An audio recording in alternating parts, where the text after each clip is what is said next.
గుంటూరులో శంకర్ విలాస్ బ్రిడ్జ్ పై కొందరు తప్పుడు ప్రచారం చేస్తున్నారని కేంద్ర మంత్రి పెమ్మసాని చంద్రశేఖర్ ఫైర్ అయ్యారు. బ్రిడ్జ్ నిర్మాణంలో అనుమానాలు వద్దని స్పష్టం చేశారు. గుంటూరు మున్సిపల్ కార్యాలయంలో భూసేకరణకు అంగీకరించిన యజమానులకు చెక్కులను పంపిణీ చేశారు. వంతెనపై అంతా ఆలోచన చేయాలని గుంటూరు జిల్లా జనసేన అధ్యక్షుడు గాదె వెంకటేశ్వరరావు అన్నారు. దీనిపై రాజకీయం చేయొద్దన్నారు. కార్యక్రమంలో స్థానిక ప్రజాప్రతినిధులు, జిల్లా కలెక్టర్, అధికారులు పాల్గొన్నారు. ఇందులో కొంతమంది కొన్ని అపోహలు సృష్టిస్తూ ఉన్నారు. నేను ఒకటే చెప్తా ఉన్నా, మీకు కొంతమందికి ఈ బ్రిడ్జ్ వల్ల అక్కడ ఎప్పటి నుంచో మీకు జీవనోపాధి ఉన్నటువంటి వ్యాపారాలు దెబ్బతింటున్నాయి. నేను కాదనటం లేదు, మాకు బాధగానే ఉంది.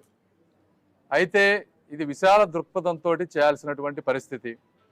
అందులో ఇప్పుడు వచ్చినటువంటి ఈరోజు 20 మంది చెక్కులు తీసుకున్నారు, ఇంకో 40 మంది ఉన్నారు.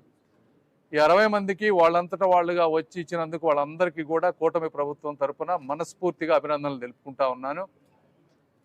మిగిలిన వారికి కూడా నేను కోరుకునేది ఏంటంటే, సాధ్యమైనంత వరకు ప్రభుత్వం మీకు కాంపెన్సేషన్ ఇస్తుంది.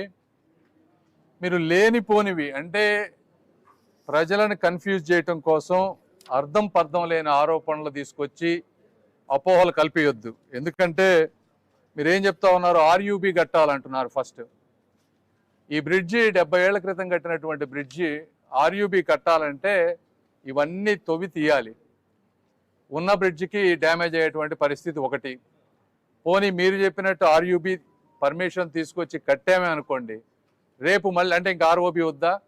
రేపు ఆర్ఓబీ కట్టాలంటే మళ్ళీ ఆ రోజు ఆర్యూబీ క్లోజ్ చేయాలి. ఆర్యూబీ క్లోజ్ చేయకుండా బ్రిడ్జి కట్టలేరు పెద్దది. సో ఆర్యూబీ కట్టాలన్నా కూడా మీరు ఎక్కడ కొంతమందికి ఉపయోగపడిద్ది అనుకున్నప్పుడు ఒకళ్ళిద్దరికి నష్టం వాటిల్ల సందర్భం వస్తే మనం అది చూడాలి తప్పితే ఈ కింద దాన్ని పట్టుకుని మేమేదో జేఎస్ఎల్గా ఫామ్ అవుతాం అనేది కరెక్ట్ కాదు, సబబు కాదు. ఒకసారి ఈ మేధావులందరూ కూడా ఆలోచన చేయండి.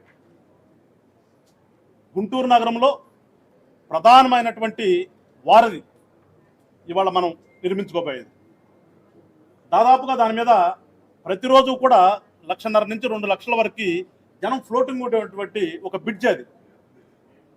సో ఇవాళ ఉన్నటువంటి ఇబ్బందుల దృష్ట్యా కూటమి ప్రభుత్వం ఏర్పడినటువంటి మొట్టమొదటిలో ఇప్పుడు దాకా చెప్పినట్టుగా 6-7 నెలల్లోనే దాన్ని ఒక రూపకల్పన చేసి రోడ్డు మీదకి తీసుకొచ్చారంటే ఉన్నటువంటి ప్రజాప్రతినిధులు అందరం కూడా, గుంటూరు ప్రజలందరూ కూడా నిజంగా వాళ్ళందరికీ కూడా మనం పెద్ద ఎత్తున సన్మానం చేయాలి.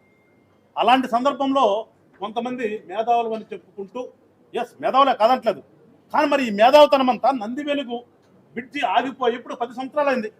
ఏమైపోయింది ఈ చేసి? ఎటుపోయారు ఈ మానవ ఆరోగ్య చేసేవాళ్ళు? సింపుల్ కదా అది. గత ప్రభుత్వాలు దాన్ని పట్టించుకోకుండా వదిలేస్తే ఆ రోజులు ఎక్కడ పోయారు? ఇవాళ ఒక వర్క్ సక్రమంగా జరుగుతున్నారు.